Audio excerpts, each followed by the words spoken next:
cat that ever lived. He was always there for me. He'd lie behind me at night on my headboard. He'd cuddle during Star Trek reruns. He'd lick my place after dinner. Oh. I know this is painful for you, Miss Carter, but what happened to Moo Moo? Judge Cogsworth. Tell us from the beginning.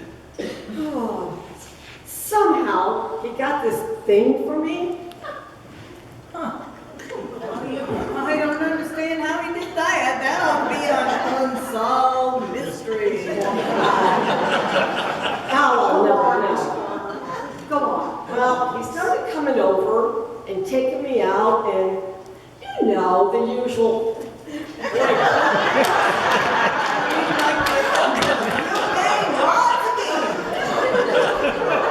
Well, never having read the first time, I was honestly very flattered by Judge Cogsworth's attention.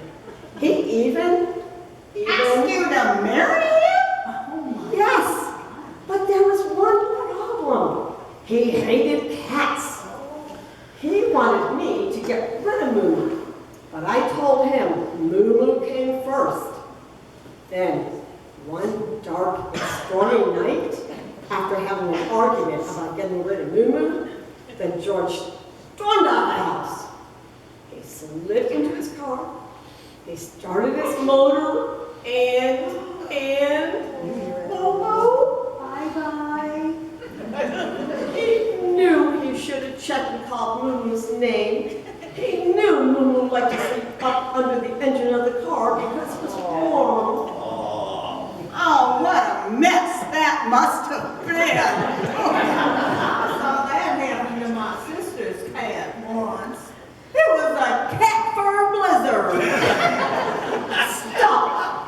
Oh, poor Moo Moo. Can I safely say that that was the end of the relationship? I hated him from that moment on. Enough to kill him for it? Makes sense, Miss Peabody. I think I hear a siren.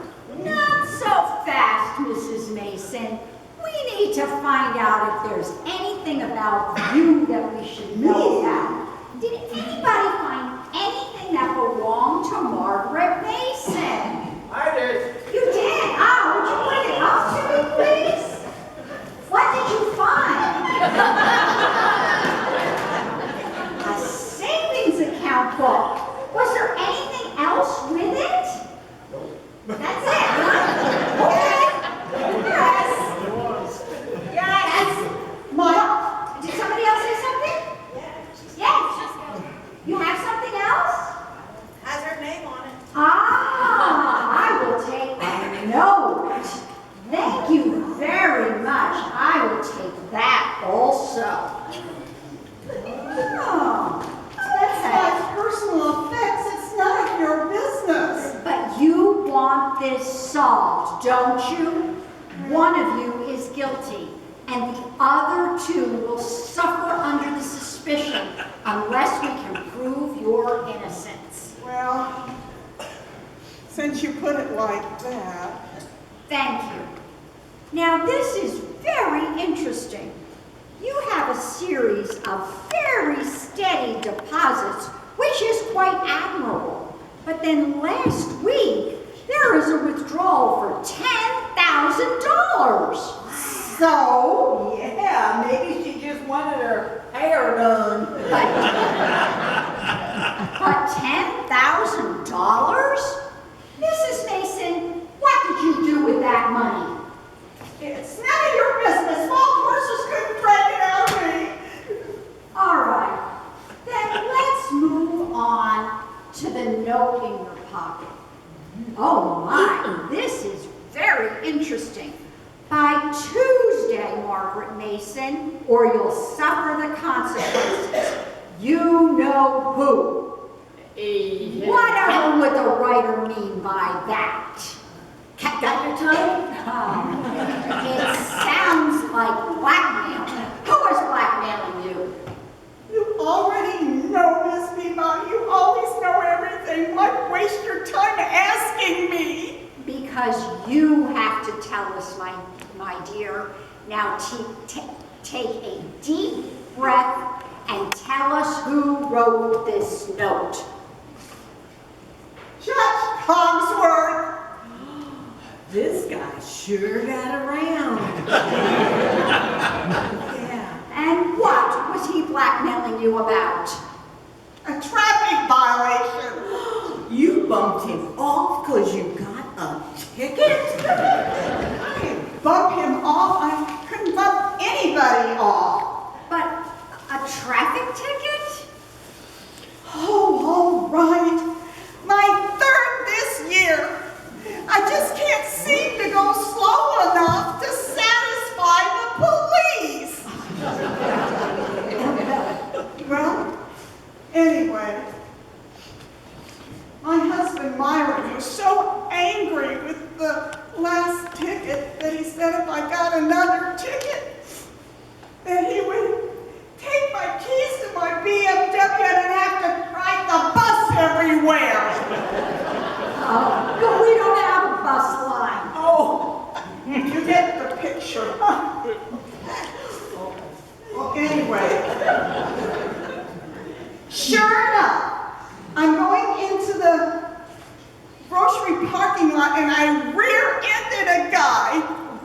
I took care of the insurance by paying cash, had both their cars repaired, and fortunately, Myron was in Caracas on business. But then I got a ticket for following too close. So you went to see Judge Cogsworth. Yes. I begged him to drop the charges and he said, sure, but it was going to cost me. Unfortunately, I said, money's no object. And that's when he demanded $5,000.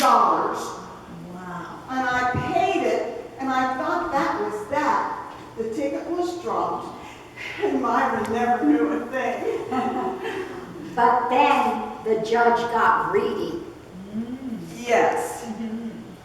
He called and he's demanded $10,000, and that's a withdrawal from my savings account. Has he made any further demands before today?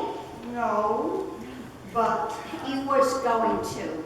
Yes, I see. It's quite a pattern. So you are well rid of him. I've never been so relieved in my life. But I didn't kill him. I wouldn't kill him, not even over money. But one of you did. And now we know why. We just don't know how or who. Well, gosh, I guess that's that then. Not quite. What do you mean? Well, whichever one of you killed him decided to warn him first. Maybe you wanted to give him time to get his affairs in order. Or worry and suffer. Yes, well, in his coat pocket, I found this warning note. It's cut out of newspaper, and it says, "You die soon, prepare." And scrawled on the outside of the envelope, it says, "If I die, look under chair." Look under chair. He must have been off his rocker. A more logical man never existed. What chair? All of them. There must be something under one of the chairs in here that will explain all of this. Please, ladies and gentlemen, look under the chairs and see if you can find something that will explain what happened here.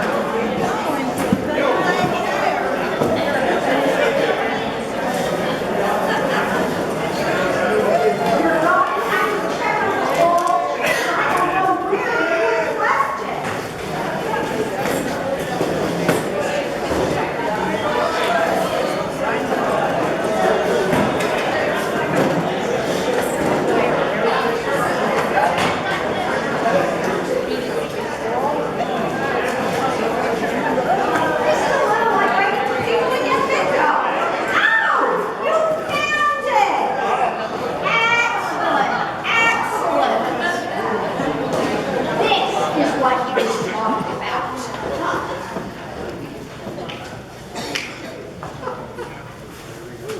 But you should wait for the police, Miss Peabody.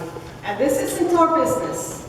But it is our business. It's all of our businesses.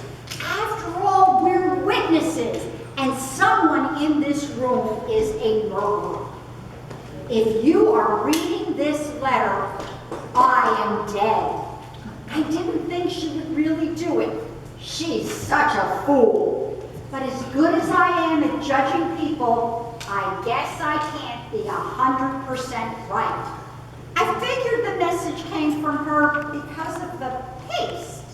She still uses that smelly old grade school paste every day in her work. It's unmistakable.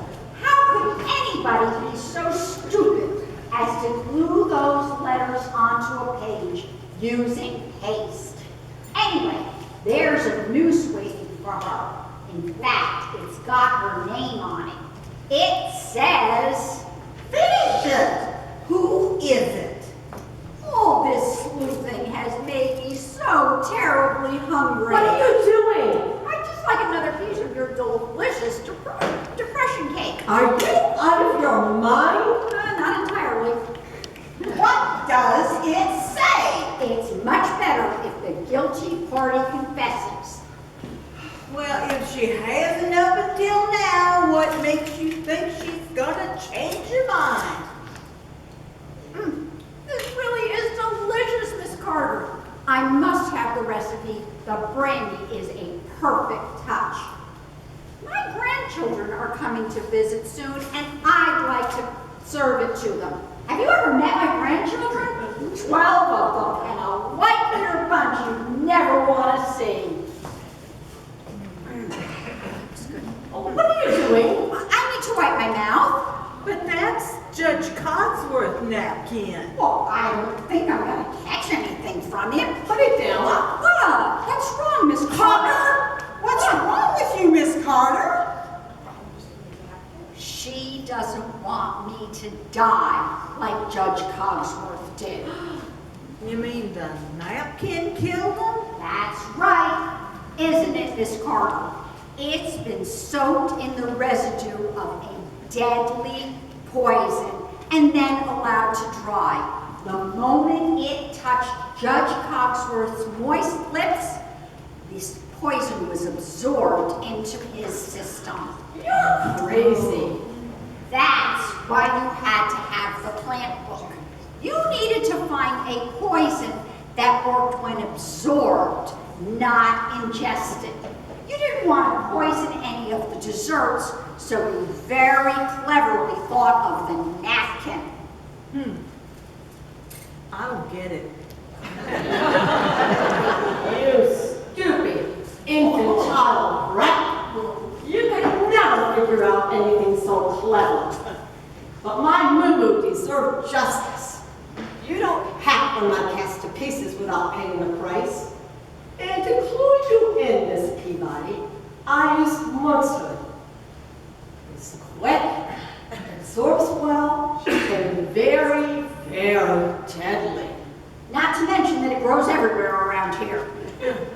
Well, I'll say one thing for you. What's that? You sure do love cats. I hear the police arriving. They'll need statements from everyone, so please don't leave. But I think the weather has improved, so you'll all be able to get home. Hey, Miss Peabody, there's still something. Well, I can't think of what. Well, who won the contest? Oh dear. The judge never scored the Mason tour, so I guess he's taken the secret to his grave. What about the prize money? Oh, I'll check, but I think we can split the prize money between your charities. And the cats this year, Miss Carter, will have to go empty-handed. Why, you? They deserve it. They deserve it all. On the contrary, I think they got their just desserts.